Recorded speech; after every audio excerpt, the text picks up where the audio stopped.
నుంచి 15 సంవత్సరాలుగా పనిచేస్తున్న వాళ్ళు కూడా ఈరోజు వాళ్ళు కూడా ఒక 70 నుంచి 80 మంది వరకు మహిళలు పనిచేస్తున్నారు.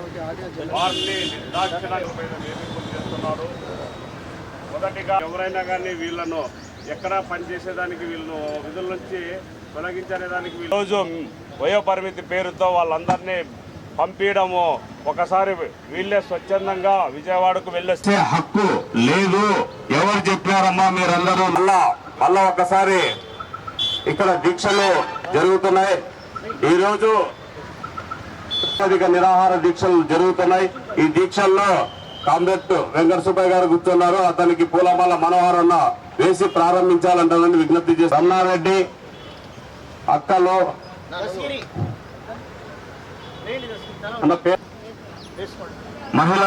మహిళలు పెద్ద ఎత్తున ఈ బీజేపీ ప్రభుత్వం మహిళలు సురక్షితంగా ఈ మహిళలందరినీ నిర్ధారించినందరికీ సిఐటియు నగర కమిటీ తరఫున విప్లవ వందనాలు. సిఐటియు తొలగించిన కార్మికుల విధుల్లోకి తీసుకోవాలి, తొలగించిన కార్మికుల విధుల్లోకి తీసుకోవాలి, తొలగించిన కార్మికుల విధుల్లోకి సిగ్గు 50 ఏళ్లకే తొలియడము, సిగ్గు 50 ఏళ్లకే తొలియడము. కార్మికుల విధుల్లోకి తీసుకోవాలి, తొలగించిన కార్మికుల విధుల్లోకి తీసుకోవాలి, శానిటేషన్ కార్మికులు తొలగించిన కార్మికుల విధుల్లోకి తీసుకోవాలి, శానిటేషన్ లో తొలగించిన కార్మికుల విధుల్లోకి తీసుకోవాలి, తొలగించిన కార్మికుల విధుల్లోకి. జిందాబాద్ జిందాబాద్ జిందాబాద్ జిందాబాద్. తీసుకోవాలి 50 సంవత్సరాలు తొలగించిన వాళ్ళ విధుల్లోకి. రాష్ట్ర ప్రభుత్వం తీసుకోవాలి 50 సంవత్సరాలు తొలగించిన వాళ్ళ విధుల్లోకి.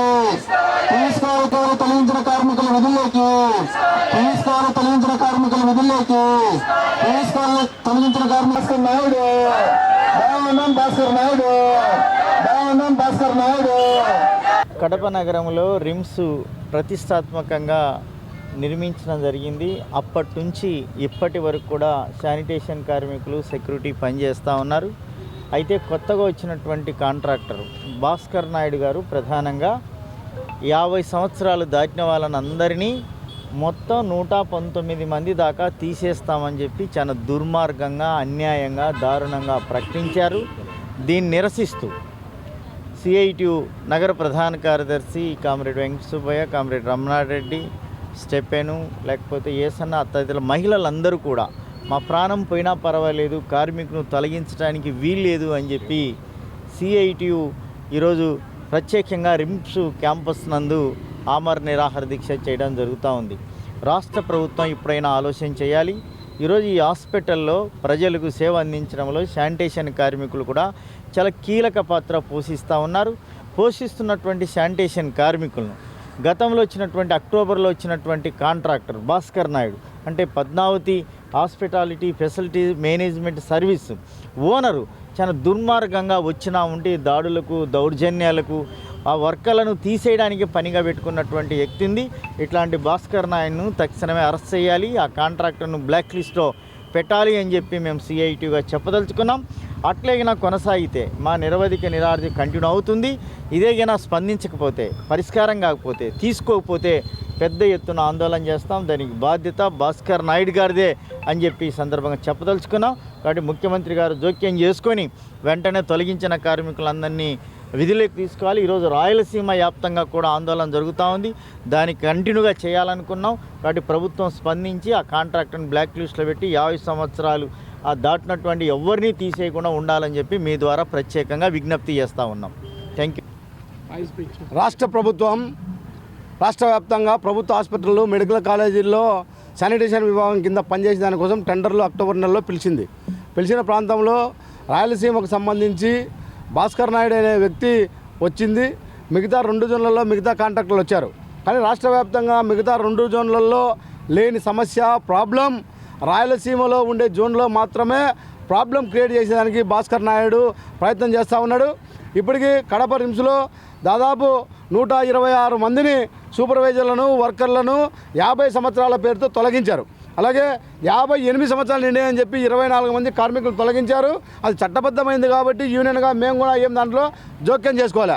కానీ 50 సంవత్సరాలు నిండిన వాళ్ళను తొలగించాలని ఏ చట్టం చెప్తుంది, ఏ రాజ్యాంగం చెప్తుంది, భాస్కర్ నాయుడు రాజ్యాంగం చెప్తుందా అని చెప్పి మేము సిఐటిగా అడుగుతూ ఉన్నాం. ఈరోజు ఎవరైతే శానిటేషన్ కార్మికులు ఉన్నారో వాళ్ళకి 50 సంవత్సరాలు నిండా సరిగ్గా పనిచేయాలని చెప్తున్నారో, భాస్కర్ నాయుడు అనే వ్యక్తి 75 సంవత్సరాలు ఉన్నాయి, కాంట్రాక్టర్ నిర్వహించడానికి అతనికి అర్హత ఉందా అని చెప్పి మేము ఈ రాష్ట్ర ప్రభుత్వాన్ని కానీ భాస్కర్ నాయుడు గారిని అడుగుతూ ఉన్నాం. పోయిన నెల 23వ తారీఖున డిఎంఈ గారి దగ్గర విజయవాడలో చర్చలు జరిగాయి. ఆ చర్చల సందర్భంగా డిఎంఈ గారు చెప్పింది ఏంటంటే, ఈ రాయలసీమ జోన్కు సంబంధించిన అంశం హైకోర్టులో ఉంది, హైకోర్టు స్టే ఆర్డర్ ఇచ్చిన్నది, ఫర్దర్ తీర్పు వచ్చేంత వరకు రాయలసీమ వ్యాప్తంగా అన్ని మెడికల్ కాలేజీల్లో బోధనాసుపత్రుల్లో పనిచేసే ఏ ఒక్క శానిటేషన్ కార్మికుడిని కానీ లేదా సూపర్వైజర్ని కానీ తొలగించకూడదని స్పష్టంగా ఇచ్చి ఉంది. అందుకోసమని తొలగించకూడదని చెప్పి ఆ రోజు చర్చల్లో కూర్చున్న భాస్కర్ నాయుడు కొడుకు స్పష్టంగా డిఎంఈ గారు చెప్పారు. కానీ అధికారులను కానీ లేదా కార్మికులను కానీ రాష్ట్ర స్థాయి అధికారి డిఎంఈని గారిని కానీ లెక్క చేయని పరిస్థితుల్లో భాస్కర్ నాయుడు ఉన్నారంటే ఆయన వెనక ఎవరు ఎంత పెద్ద వాళ్ళు ఉన్నారనేది మనం మామూలుగా అనుకుంటేనే అర్థమైపోతుంది.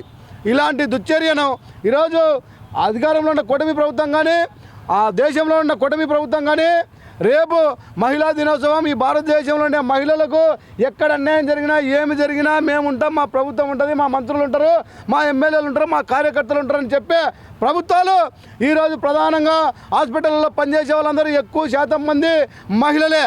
కానీ వాళ్ళని మటుకు దుర్మార్గంగా అన్యాయంగా ఇంటికి పంపించేదానికి పూనుకుంటున్నారు. పేరు చెప్పేదేమో ఒకటి, చేసేదేమో ఒకటి. మేడి పండు చూడు మేడిమై ఉండను, పొట్ట విప్పి చూడు పురుగులుండను అనే సందర్భంగా ఈరోజు వ్యవహరిస్తూ ఉన్నారు. ఇలాంటి కాంట్రాక్టర్లు, పెద్ద పెద్ద కాంట్రాక్టర్లు, ఎమ్మెల్యేలు, మినిస్టర్లు, అండదండలు ఉండే కాంట్రాక్టర్లకు భవిష్యత్తులో కాంట్రాక్టులు ఇవ్వకూడదనే దానికి ఇది ఒక నిదర్శనం. ఎందుకోసం చెప్తున్నామంటే మాకు ఎమ్మెల్యే ఉన్నాడు, మినిస్టర్ ఉండడు, మా వెనక మేము కార్మికులను అనగారి వర్గాన్ని అందరినీ తొక్కేసినా మా మీద చర్యలు ఉండవు, మేమేం చేసినా అదే జరుగుతుంది అనే పద్ధతిలో ఈరోజు భాస్కర్ నాయుడు వ్యవహరిస్తున్నాడు. ఇలాంటి కాంట్రాక్టర్ను తక్షణమే బ్లాక్ లిస్ట్లో పెట్టాలి, ఈయనను అరెస్ట్ చేయాలి. తొలగించిన కార్మికులు ఎవరైతే 111 మంది సూపర్వైజర్లు 15 మంది ఉన్నారో వాళ్ళందరినీ డ్యూటీలోకి తీసుకునేంత వరకు ఈ మా ఆమరణ దీక్ష కొనసాగుతుందని చెప్పి ఈ రాష్ట్ర ప్రభుత్వానికి అలాగే భాస్కర్ నాయుడుకు సిఐటియుగా హెచ్చరిస్తా ఉన్నాం.